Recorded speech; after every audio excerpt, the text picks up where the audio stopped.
Where are you listening from today?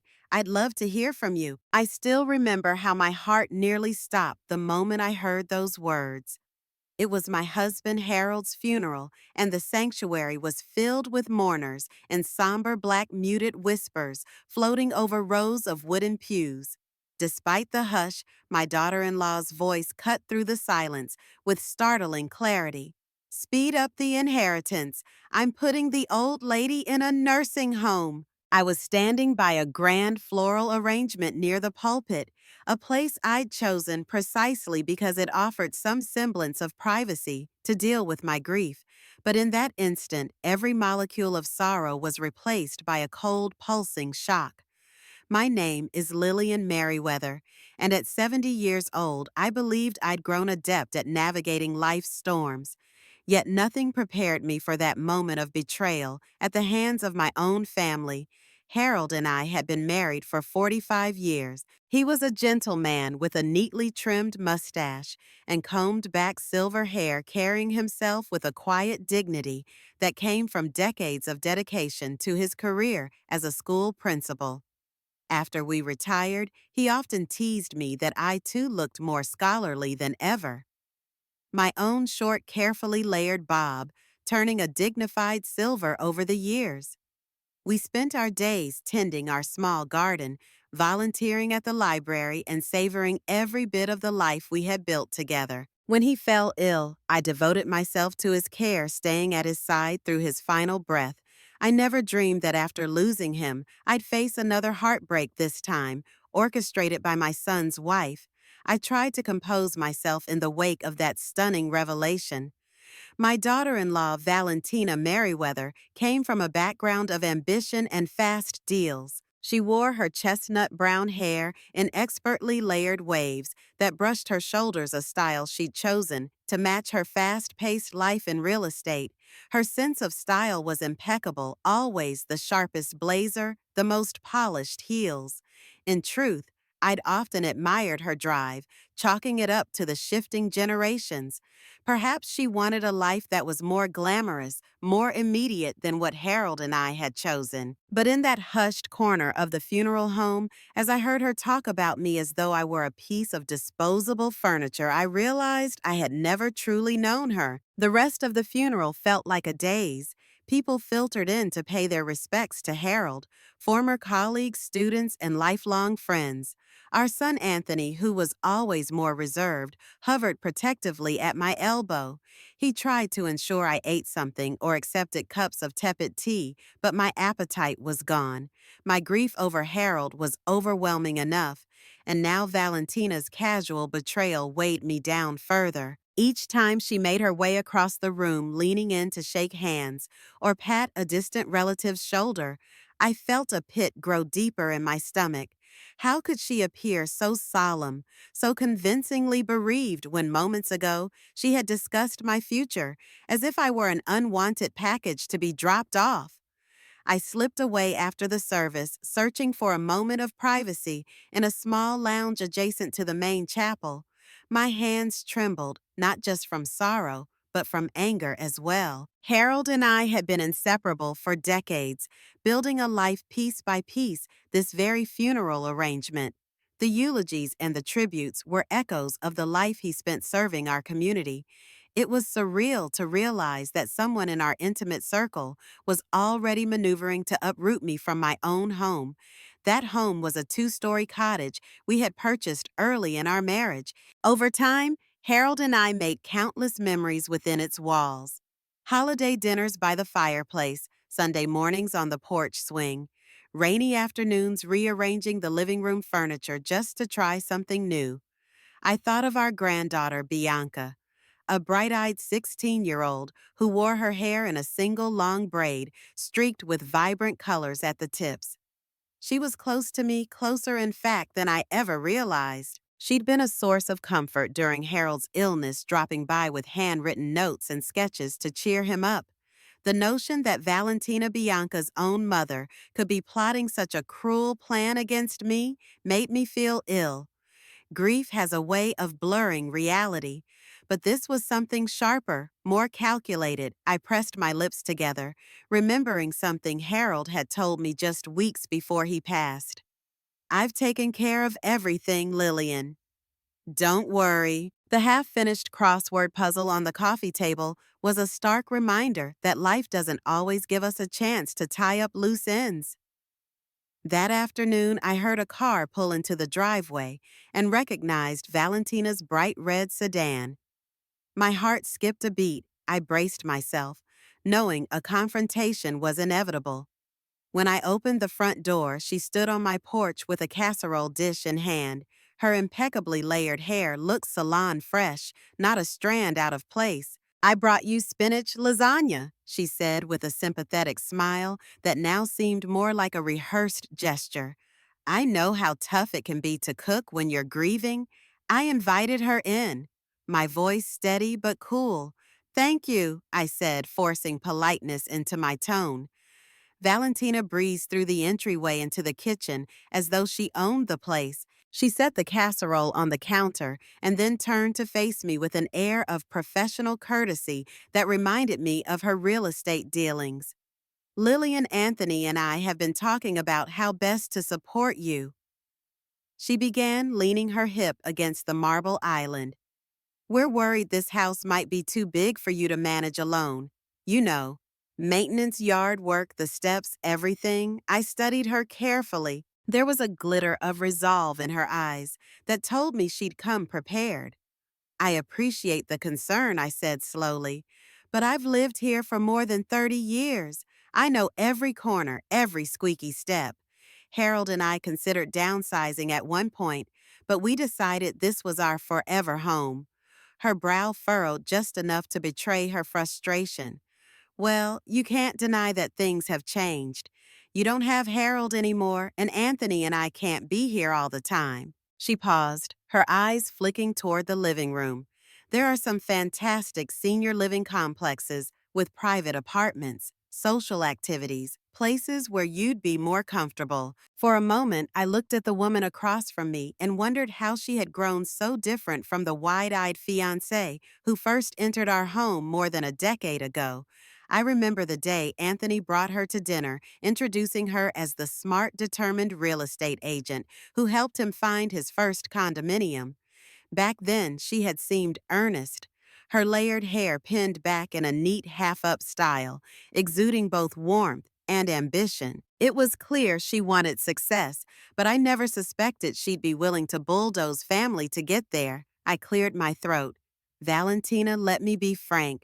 I don't want to move out of this house. I'm in good health and this place holds countless memories. I'm perfectly capable of living here, with maybe a little outside help if needed. She pressed her lips together in a thin line. That's fine for now, Lillian, but in a few months, a year, who knows? We just want to be proactive. You're not getting any younger, and I'd hate for you to hurt yourself trying to manage this place. The condescension in her tone was almost unbearable. I appreciate the thought, I said carefully, but any decisions about my future should be mine to make. I expected her to back down, but instead she brushed an invisible speck of dust from her sleeve. We'll need to talk about this more. Anthony and I are meeting with a lawyer on Monday just to see what your options might be once the inheritance details are finalized. I felt a jolt of alarm had she already started pulling legal strings. Before I could respond, the front door opened and Anthony stepped in. He looked as though he'd run straight from his car. Short, neatly trimmed hair ruffled by the wind, tie loosened around his neck. Mom Valentina, everything okay? He asked, his tone subdued but concerned. The next few days blurred into a series of uneasy encounters. Valentina would call at odd hours, leaving messages about touring upscale retirement communities, while Anthony seemed torn between pleasing his wife and reassuring me that no one would make decisions without my consent. Each time I saw Bianca, she'd give me a comforting hug, her single long braid swaying behind her as she asked if I needed anything. It was her unwavering loyalty that kept me from drowning in doubts. One evening, as I lay awake in my bed, I remembered the words Harold had said when he was weak and hospitalized. I've taken care of everything. Don't worry.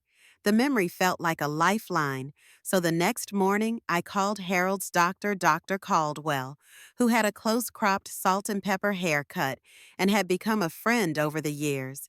He sounded genuinely concerned when he asked how I was coping, Dr. Caldwell, I ventured after exchanging pleasantries. Harold mentioned that he was taking some extra precautions in his final days. Did he ever talk to you about a plan for my well-being after he was gone? There was a slight pause, and I could almost see him leaning back in his chair. He did mention some things. He was worried Valentina might pressure you into leaving your home prematurely. He asked me to do a thorough evaluation of your health and make my professional opinion clear. My heart fluttered. And what did you find? He chuckled softly. Lillian, you've been one of my healthier patients for years. Aside from mild arthritis in your wrists, there's nothing that should stop you from living independently. I closed my eyes, relief pouring over me. Thank you, doctor. That means more than you know. After we hung up, I felt a renewed sense of purpose. Harold had foreseen Valentina's agenda, and he had laid the groundwork to protect me. The question was, how was it part of his will? Had he made special provisions regarding our house? I had to be sure the reading of Harold's will was set for Thursday, just a week after the funeral. Though the timing felt abrupt, I suspected Valentina had pushed for it. She seemed hungry for closure, albeit a financial one. Anthony tried to mediate, but even he could not conceal his nerves. We both knew our family was teetering on the edge of a massive rift. Thursday morning arrived with a drizzling rain that matched my unsettled emotions. I drove myself downtown to Friedman and Associates, the law firm Harold and I had used for estate planning for years. The firm's office, located in a stately old building, boasted polished wooden floors and an aura of gravitas. Inside Mr. Friedman, a man in his mid-60s with a receding hairline and kind blue eyes greeted me warmly. Lillian, my sincerest condolences, he said, guiding me to a small conference room with dark mahogany tables. Anthony and Valentina were already there, seated side by side. She wore a fitted black dress and silver earrings, her layered brown hair styled to perfection. Anthony, in a charcoal suit, held a file of documents that likely contained his own notes and concerns. I want you to know how much Harold trusted Mr. Friedman. Anthony told me as if trying to preempt any tension. He said Mr. Friedman was the best estate lawyer in the region. Valentina sipped from a cup of coffee, eyes flicking my way before refocusing on the lawyer. Let's get started, shall we? Mr. Friedman opened a large envelope and pulled out several pages. He cleared his throat. Harold was very meticulous, he said. He made changes to his will about 3 months ago. I have here the most recent version signed and notarized. Lillian, I believe you'll find that Harold took great pains to provide for you. My pulse quickened. This was the moment I'd both feared and anticipated. I caught Anthony's gaze, and he offered me a half smile of reassurance. Valentina perched at the edge of her seat, one manicured hand resting atop Anthony's arm.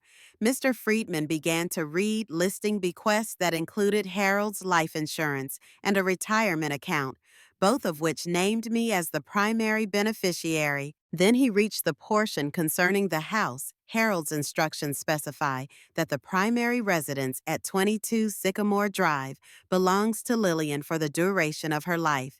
She retains full control, the right to inhabit, and the right to manage as she sees fit.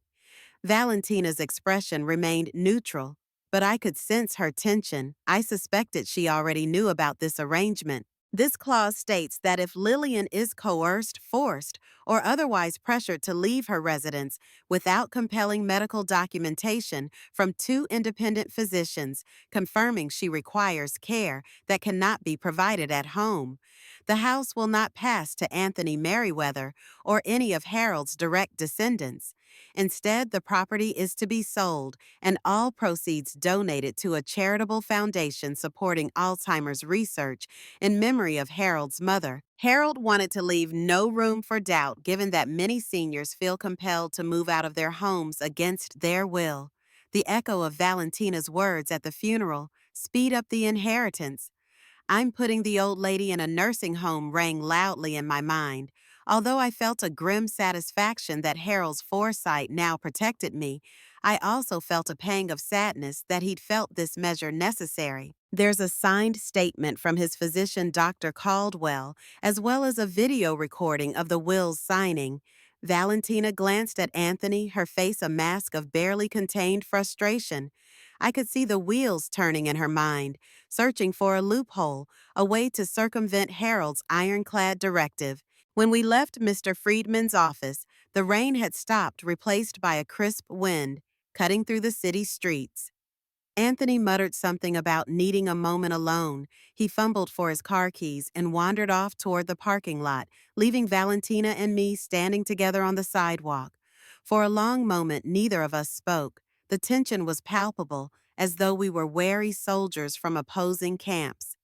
"I'm sorry if you feel blindsided," I finally said, my voice neutral. Harold must have had his reasons. Valentina turned, her expression carefully controlled. "It's all so dramatic, don't you think? He could have just talked to us. Instead, he set up a trap to make us look like villains." I didn't flinch. Harold was never one for drama, Valentina. But he was thoughtful. If he included that clause, he must have had concerns. She exhaled sharply, crossing her arms over her tailored black coat. "I suppose so. But this means we can't even explore the idea of selling if you don't want to. What if you become ill, or if the house becomes too burdensome? Harold's will basically forbids any rational financial decision that involves selling that property before you're ready." Her eyes narrowed, and I could sense the accusation that I would cling to my home out of pure spite to block them from the inheritance. The anger in me flickered to life. "That house is my home," I said, voice firm. "Harold and I built our lives in it. If the time comes that I truly cannot care for myself, I'll consider what's best for everyone, but not a moment sooner, and certainly not because someone wants to turn a quick profit." She tucked a loose lock of hair behind her ear. "I care about your well-being, Lillian. Don't doubt that. But I also see the financial angle. This is a valuable property and letting it sit unused." "It's not unused," I interrupted, something in my chest tightening. "I live there and I intend to keep living there until I decide otherwise." Valentina opened her mouth to reply, but seemed to change her mind, turning away instead. Across the parking lot, Anthony waved us over, keys in hand. Later that week, after several days of uneasy silence, Anthony phoned me and asked to visit alone. He arrived late in the afternoon, looking disheveled in a way that was uncharacteristic for him. His short, professionally trimmed hair was ruffled and dark circles rimmed his eyes.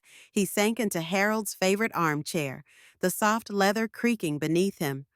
"Mom," he began, his voice tight with emotion, "I want you to know I had no idea about that clause in Dad's will." I offered him a gentle smile.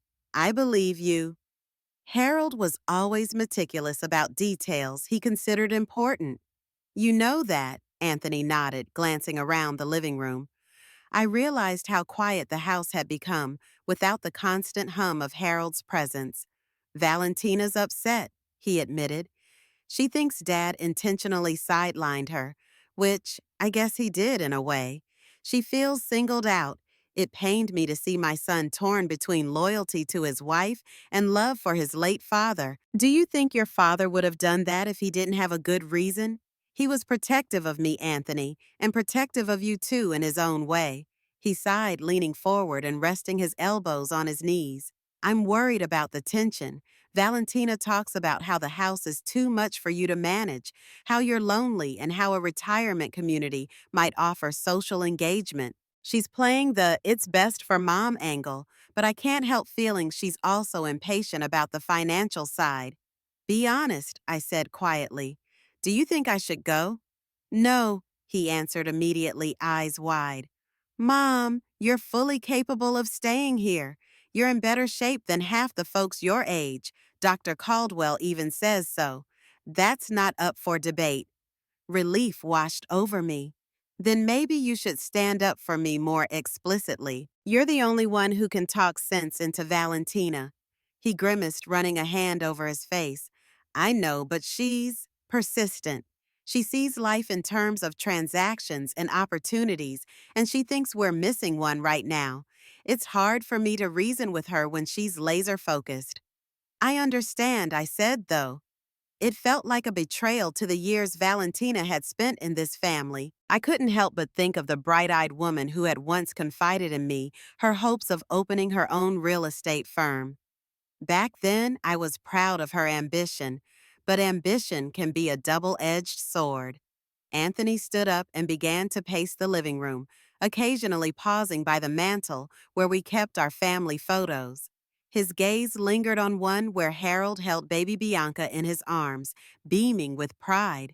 Sometimes I wonder if Dad sensed this about Valentina, he mused. He always said I should encourage her, but also keep her grounded. There was a sadness in his tone that tugged at my heart. We can't change who people are, I offered gently, but we can set boundaries.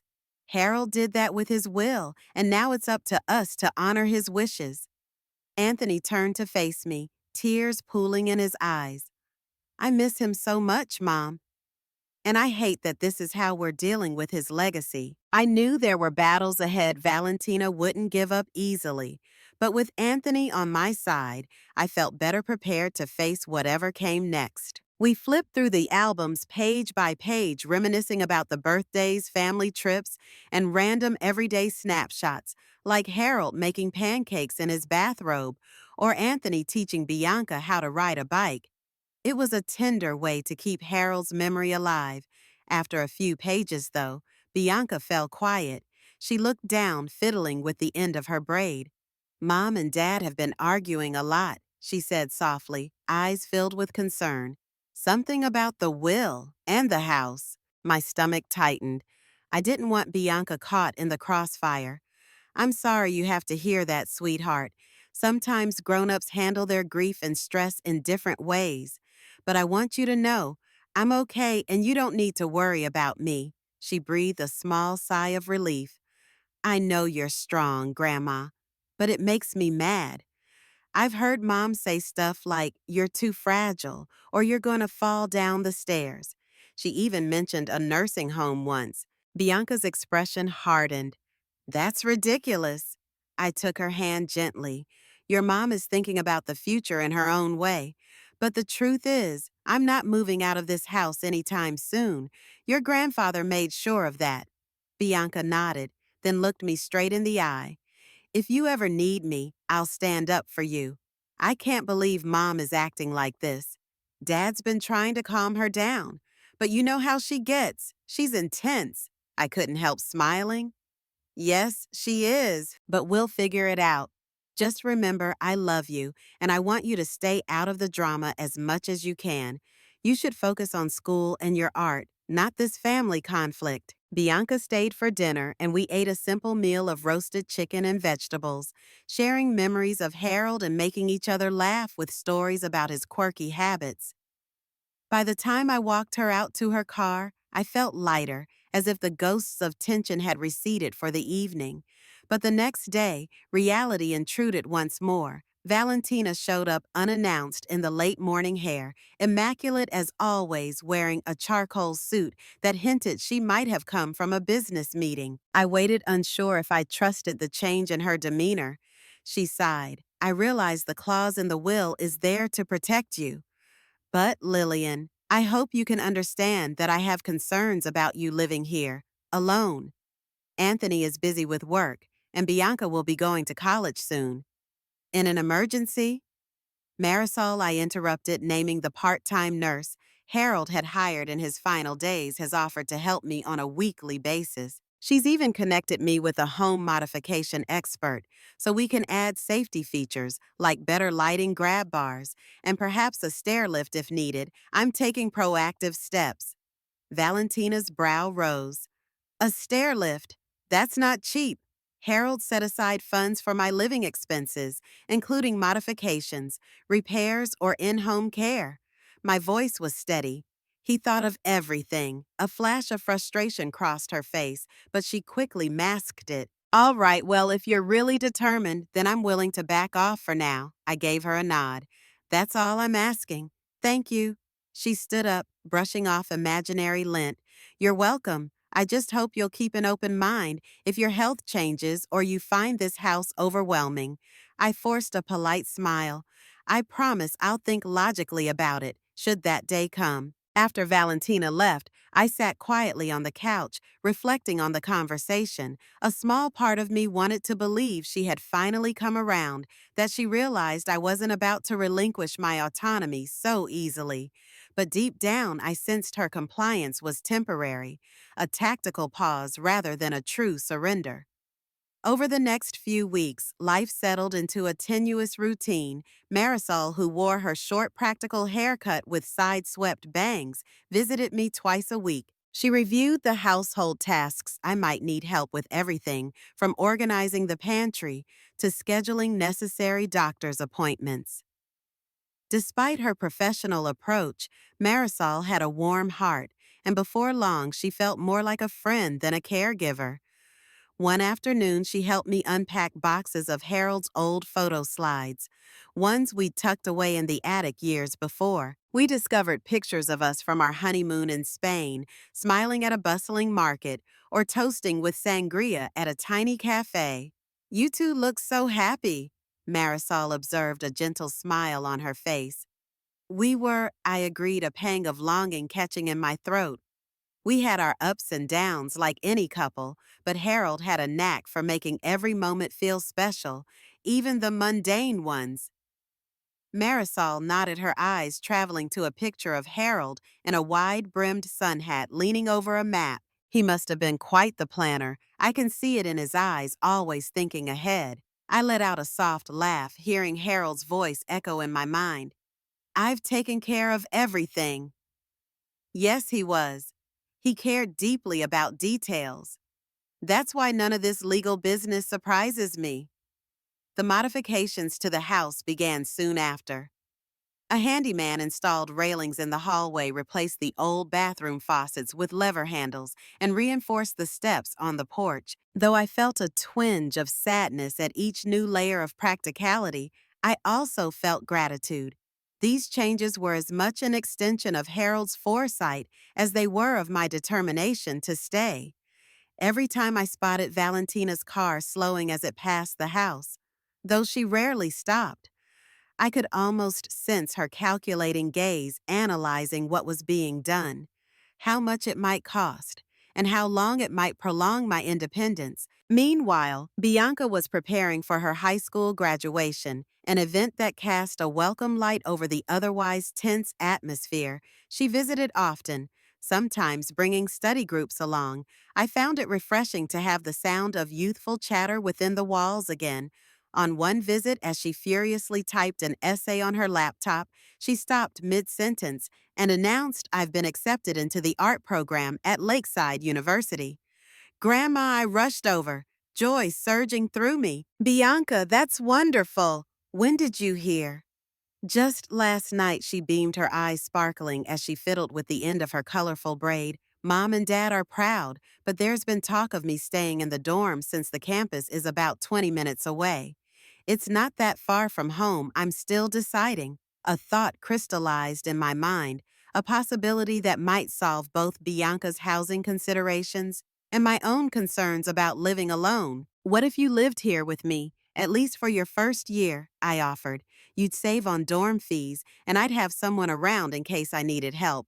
Bianca's face lit up. Really, Grandma, that's a great idea. I was actually thinking the same thing. I don't particularly want to share a cramped dorm with a stranger, and you wouldn't be so lonely. It's something to consider carefully, I said, already anticipating the protests Valentina might lodge. But if it's what you want, I'd love to have you here. The excitement in Bianca's voice was tangible as she explained how she could attend classes by day and be home in the evenings. She was confident she wouldn't miss out on campus life. After all, 20 minutes wasn't a huge distance. The arrangement would be a win-win for both of us, though I suspected Valentina would see it as yet another obstacle to her plans for the house. Sure enough, when Anthony and Valentina arrived the next evening for a family discussion, Bianca wasted no time in declaring her intention. Mom, Dad, Grandma and I have been talking. I want to live here while I go to Lakeside. That way we can take care of each other. Silence fell across the living room as Valentina blinked, processing her daughter's words. Anthony gave me a quick look, clearly unprepared for this development. Bianca, the dorm experience is a big part of college. Valentina began, her voice measured. Don't you want to meet new people, join study groups, and immerse yourself on campus? Bianca shrugged. I can still do all of that. I'll be on campus for classes and extracurricular activities, but living here would save money, plus it helps Grandma feel less alone. Valentina's carefully curated composure faltered for a second. She pressed her lips together. I understand the financial side, but are you sure you won't regret missing out on the dorm life? Once you opt out, it can be hard to get that spot back. If you change your mind mid-semester. Anthony cleared his throat. I think it might actually be good. Mom would have some company, and you wouldn't be too far from school. He glanced toward me, perhaps recalling my earlier plea that he speak up. And there's no rule that says you can't move into the dorm sophomore year if you feel like you missed something. I sensed Valentina bristle at Anthony's support of the idea. It was written all over her face, a mixture of disappointment and the knowledge that her leverage was slipping away. That's true, she said slowly, unwilling to fully concede, but seeing no immediate counter-argument. Bianca flashed a triumphant smile. Exactly. I can always move on campus later if I change my mind. But for now, living here makes sense financially and emotionally. Valentina gave a tight nod. All right, if that's what you both want. I thanked her politely for understanding, although I knew it was a fragile ceasefire. We spent the rest of the evening tiptoeing around each other, focusing on the safer topic of Bianca's upcoming graduation ceremony. Graduation day arrived under a warm sun, the sky clear and bright as I sat in the stands at the outdoor stadium, clutching a small bouquet of flowers for Bianca. I thought about how quickly life had changed since Harold's passing. Only a couple of months ago, we were all under one roof sharing holiday dinners, with him at the head of the table. Now I was sitting next to an empty seat where Harold should have been. Anthony and Valentina were somewhere below on the field with other proud parents. Valentina had volunteered to help coordinate the event. Bianca's name was called, and I stood to applaud as she crossed the stage. She beamed, her braided hair catching the light. In that moment, the swirl of tension at home melted away, replaced by the overwhelming joy of watching my granddaughter reach this milestone. When the ceremony ended, I met Anthony and Valentina by the campus fountain. Valentina flashed a practiced smile, though her eyes seemed distant. Bianca wants to celebrate with her friends tonight, she said. We'll be taking her out, but you're more than welcome to join us. Lillian, I appreciate that, I replied warmly, but I think I'll give the teens their space. Maybe we can have a family dinner tomorrow. Anthony nodded, looking relieved. Sounds like a plan. We'll pick you up around 6. Before I could answer, Bianca bounded over, still in her cap and gown. Grandma, she cried, hugging me so tightly I nearly lost my balance. Thank you for being here. It means everything. I brushed a proud tear away. I wouldn't have missed it for the world, sweetheart. As we chatted, I noticed Valentina discreetly checking her phone, likely coordinating with a restaurant or finalizing details for Bianca's party. That night, I slept fitfully, my dreams haunted by images of the house. At one point, I saw it listed on a real estate website, with pictures of my living room emptied of personal touches. The sense of violation was so strong that I jolted awake, heart pounding. Sitting upright in bed, I felt the weight of Harold's absence like a physical ache. I shuffled downstairs, brewing a pot of tea to steady my nerves. In these early morning hours, the house felt both comforting and eerie. Every shadow, Every gentle creak of the floorboards reminded me that I was alone. Yet I also felt a swell of defiance in my chest. Harold and I had poured our lives into this home. I wasn't about to be driven out on someone else's timetable. Over the next few days, I busied myself preparing for Bianca's move. We planned to repaint the guest bedroom, shifting out some of the furniture to make room for her desk, her art supplies, and the many posters she intended to hang. Anthony brought over painting tools, and we spent a pleasant afternoon chatting and joking as we covered the walls in a soft pastel hue.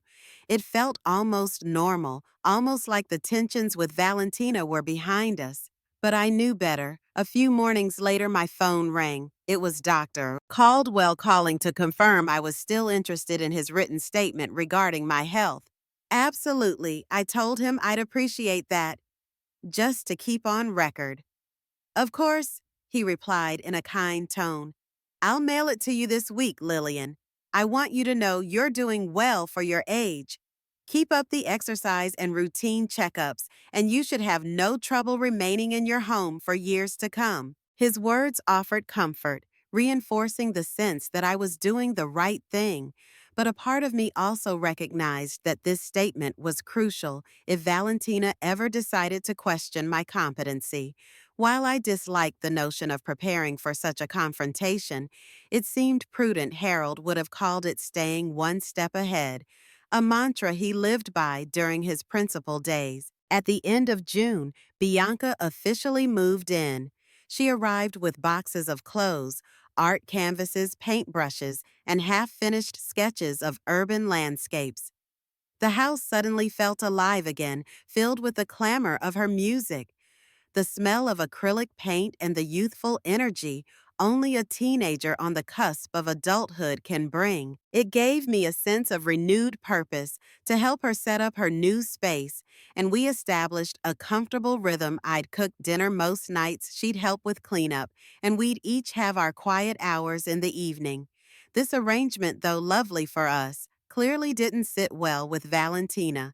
She came by one Saturday morning, meticulously dressed in a crisp white blouse and tailored pants, her layered hair swept off her face. With a tight-lipped smile, she watched as Bianca showed off her newly arranged bedroom, complete with fresh curtains and a corkboard full of pinned inspirations for future art projects. It looks cozy, Valentina said, choosing her words carefully. Are you sure you have enough room for all your art supplies? Bianca shrugged, a playful grin on her lips. Grandma's letting me use part of the attic for storage. We cleaned it out last week, so there's plenty of space. Valentina gave me a pointed look as if to say, You're really making yourself at home, aren't you? Out loud, she merely remarked, That's nice. I suppose it works for now. I bit back a retort, reminding myself to keep the peace. Valentina, can I offer you some coffee or tea? I asked. She declined, checking her phone. Actually, I have an appointment in half an hour. I just wanted to see how Bianca was settling in. The tension hovered in the air. Bianca noticed it too. Weeks turned into a quiet but guarded routine. Anthony stopped by regularly sometimes to drop off groceries or lend a hand with yard work, and sometimes just to escape the increasingly tense atmosphere at his own home. He confided that Valentina was pressuring him to revisit the idea of selling my house, though she now referred to it in more roundabout ways, like maximizing the family's assets or ensuring a more secure future for Bianca. One evening, Anthony and I sat in the living room after dinner. Bianca was upstairs listening to music through headphones, engrossed in an art project. Mom, he began, eyes lowered. Valentina wants me to talk to Mr. Friedman about whether that clause in Dad's will can be contested. She says it's unfair. I shook my head slowly, a wry smile crossing my face. Unfair, how? Your father was very clear about protecting me from being forced out. I know, Anthony replied, but Valentina thinks that because the house is ultimately meant to pass to me after you, she should have some say in how it's handled now. A spark of anger flared within me, but I kept my voice calm. Then she should have talked to Harold before he died. This is his final wish, and it's not up for debate. Besides, Mr. Friedman made it clear that Harold was of sound mind. Anthony nodded, rubbing his temples. I told her that, but she's relentless. She's called Friedman's office a few times, and he keeps telling her the same thing. The will stands unless there's proof of coercion or mental incapacity, which obviously there isn't. The frustration in his voice was tangible. Part of me pitied him, caught in this endless tug of war. I'm sorry you're under such stress, I said gently. But I need you to hold the line, Anthony. Not just for me, but because it's what your father wanted. He leaned back against the sofa cushions, exhaling a weary breath. I will, I promise. Through the open window, the sound of cicadas droned in the warm summer night. It reminded me of quieter times of evenings Harold and I used to spend on the back porch, sipping iced tea and planning the next day's adventures. Perhaps that was the real tragedy here. Harold's memory was overshadowed by disputes over the very home he cherished. That weekend, I decided to host a small gathering to honor Harold's memory and break some of the tension that had settled over the family. I invited Dr. Caldwell Marisol and a few of Harold's former colleagues from the school. Anthony agreed to bring Valentina and Bianca, though he warned me quietly that Valentina might not be in the best spirits. When they arrived, Valentina looked meticulously polished as always, wearing a navy skirt suit and silver earrings that caught the evening sun. She positioned herself near the kitchen greeting guests with the kind of poise reserved for networking events. Meanwhile, I circulated the room offering refreshments and thanking people for coming. We took a moment in the living room to share a few of our favorite memories of Harold. One of his colleagues, a physics teacher named Mr. Lin, recounted how Harold had once dressed up as Albert Einstein for a school assembly wig, and all. The entire room erupted in laughter, picturing my dignified husband in that wild hairdo. Even Valentina cracked a small smile. After most of the guests had left, Dr. Caldwell remained behind to chat. Lillian, he said warmly, this was a lovely tribute to Harold. He would have appreciated how you celebrated his life rather than merely mourning. I offered him a grateful nod. Thank you for coming. He admired you greatly, you know. He smiled, adjusting his glasses. The feeling was mutual. Then his gaze flicked around, taking in the modifications to the house handrails. Better lighting, reorganized furniture. I can see you're making excellent use of the suggestions we discussed. Good for you. Now, if you need a formal evaluation or anything else for your records, just say the word.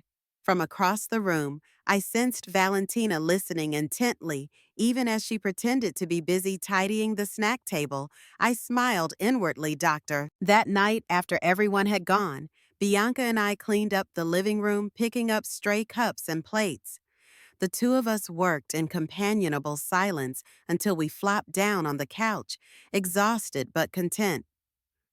I miss Grandpa, she said, staring at the framed family photo on the mantel. I feel like he would have had a way to smooth all this over, to talk sense into Mom. I reached for her hand. He was a good mediator, that's true. Bianca's orientation at Lakeside University became the main topic of conversation. She needed textbooks, art supplies, and a decent laptop. Valentina threw herself into these preparations, which gave her something else to focus on, besides my house. On a few occasions, I even accompanied them to shop for school supplies, playing the role of the enthusiastic grandmother. We navigated the aisles of notebooks, planners, and art pencils, listening to Bianca explain which brands she preferred. Of course, not everything was picture perfect. Whenever the topic of long-term plans for me or the house came up, Valentina's polite veneer slipped just enough for me to glimpse the underlying resentment. I caught her making snide comments under her breath about money pitfalls or missed opportunities, but Bianca's excitement seemed to keep her mother at bay, at least for the moment. One late afternoon, as Anthony and I were loading a bookshelf for Bianca's art materials into my car, he took me aside. Mom, he said quietly, I just wanted you to know I haven't forgotten about what Dad did with the will. I'm supporting you, and I don't want you to feel guilty about how Valentina's reacting. She's my wife, and I'll handle her." I squeezed his hand in appreciation. "Thank you, Anthony. I never wanted to cause friction, but I won't let myself be bullied either. I hope you understand." She commuted to class most mornings, returning home in the late afternoon with stories of her professors and new friends. The arrangement worked out splendidly. She saved money, kept me company, and had a quiet space for her art projects. Our bond grew stronger as we navigated the household routines together. She insisted on helping with groceries, cooking now and then, and even learning how to manage some of the home's maintenance, like changing air filters and checking for leaks. Every time Valentina popped by unannounced, often bearing a new opportunity like an upgraded laptop or a workshop she thought Bianca should attend, I braced myself, wondering if she'd launch into another argument. But for the most part, she kept her critiques to side, comments carefully phrased to avoid open conflict.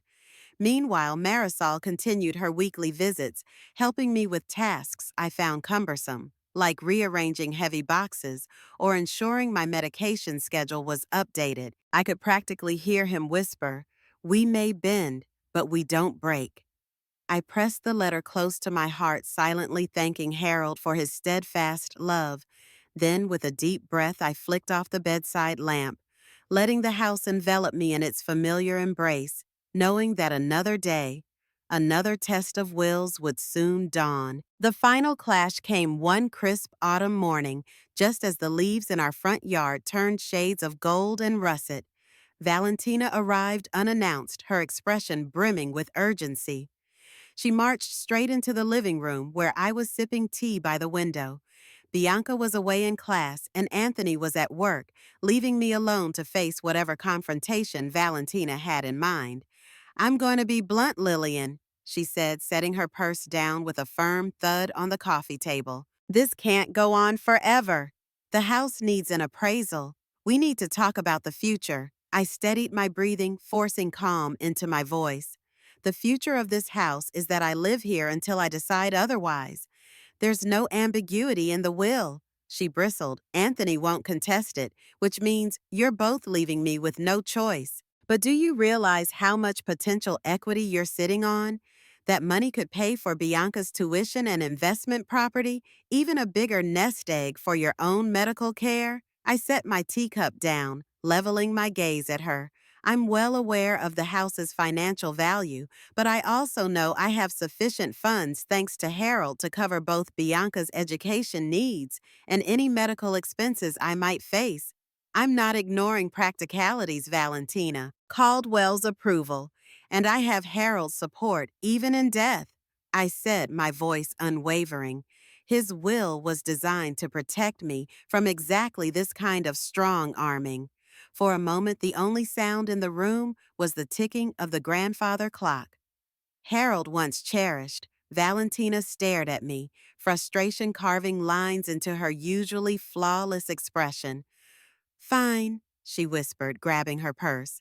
"But don't be surprised if someday you regret this decision. Opportunities don't last forever." When Bianca returned that evening, she found me sitting on the porch swing Harold had installed decades earlier. I was gazing at the autumn leaves swirling in the yard.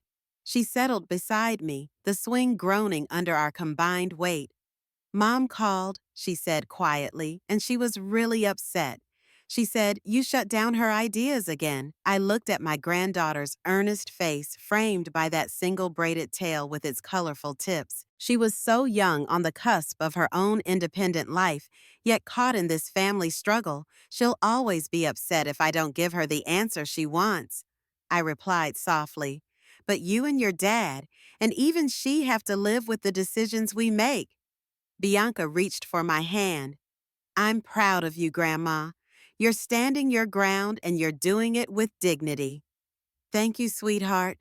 I squeezed her hand gently. "I just hope that someday your mother will understand my perspective." We sat in companionable silence, watching the daylight fade into a cool dusk. In the distance, I heard the faint hum of a passing car. and imagined Valentina driving home still stewing over her failed ultimatum. Soon the porch light flickered on, illuminating the steps where Harold and I had once welcomed trick-or-treaters and holiday carolers.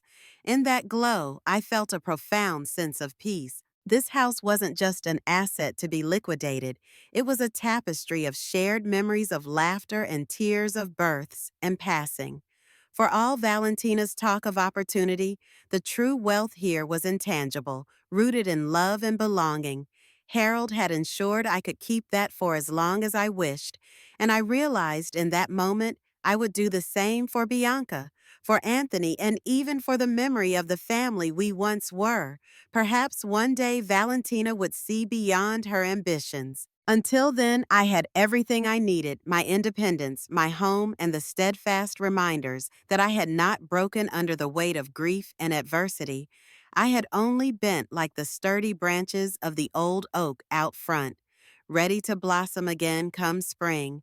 Thank you for joining me around the fireside for today's powerful story. I can't help but wonder, dear listeners, have you or your loved ones ever faced a similar struggle to protect what's rightfully yours? How would you have handled Valentina's betrayal? Let me know your reflections and stories in the comments below.